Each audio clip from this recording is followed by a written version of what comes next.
Hi, this is Mark Denzler, Vice President and Chief Operating Officer with the Illinois Manufacturers Association.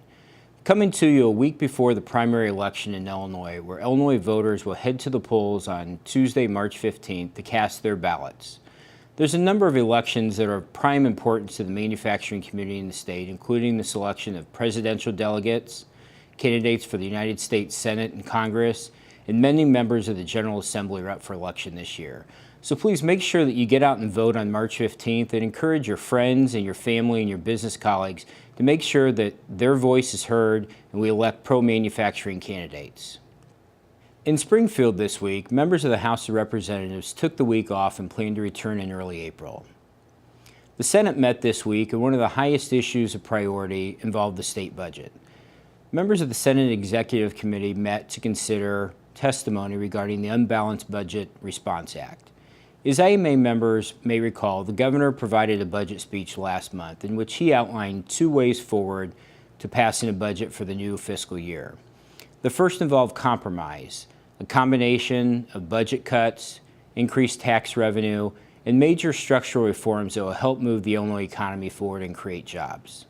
The second option, the one that's not preferred, would provide sweeping power to the governor to make those tough and painful spending cuts to balance the state budget. It involved about $4 billion worth of budget cuts if the General Assembly would give him that authority. The Senate Executive Committee met this week to talk about that Unbalanced Budget Response Act. Under the governor's plan, sponsored by Senate Republican leader Christine Radogno, the governor would have the power to transfer funds, change reimbursement rates, and reduce spending by about $4 billion unilaterally. The only exceptions would be no cuts for K-12 education, early childhood education, and debt service. There are a lot of questions during the debate and a lot of finger pointing, with Democrats blaming Governor Rauner and Republicans blaming the last 12 years of Democrat control. But at the end of the day, both parties seem to agree that the best way forward is a compromise. That being said, we don't envision a quick budget resolution in the coming weeks.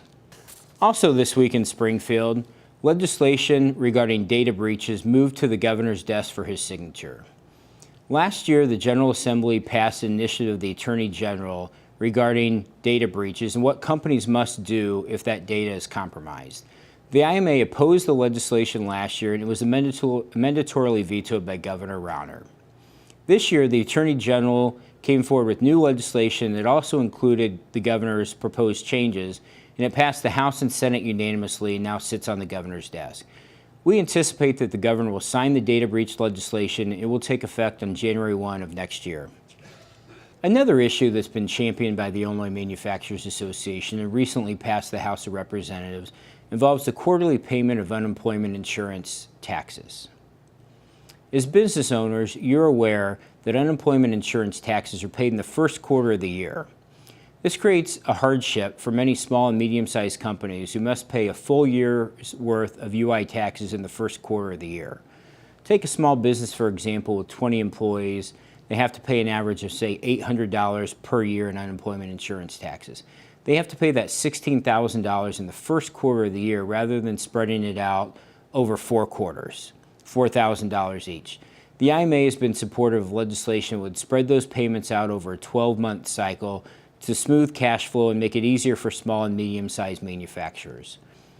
Representative LaShawn Ford sponsored a resolution supported by the IMA that passed the House of Representatives unanimously and requests the Department of Employment Security to look into moving toward a quarterly payment system to make it easier for small and mid-sized companies in Illinois.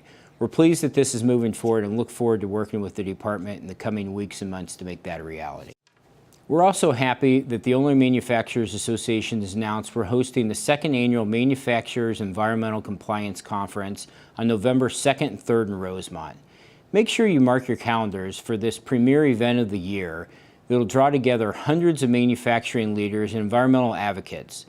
This is the only conference in the Midwest where we will hear from the Acting Director of the United States Environmental Protection Agency Region 5, along with the top regulators in all 6 of the Midwest states. So mark your calendars and plan to attend the MECC conference November 2nd and 3rd. And finally, the IMA is pleased to announce that Amy Walter will be our keynote speaker for the 2016 Business Day at the State Capitol. You may have seen Amy on TV on Meet the Press or Sunday Morning and other TV shows. She's a former political director for ABC News, and she's the national editor for the Cook Political Report. Amy is an engaging personality who will provide great insight into the presidential campaign and races for Congress and the United States Senate. We're very pleased that Amy will be joining us, and we hope that you can also attend Business Day at the Capitol on Wednesday, May 11th. Please visit the IMA website and make sure that you register to attend or sign up to sponsor this great event.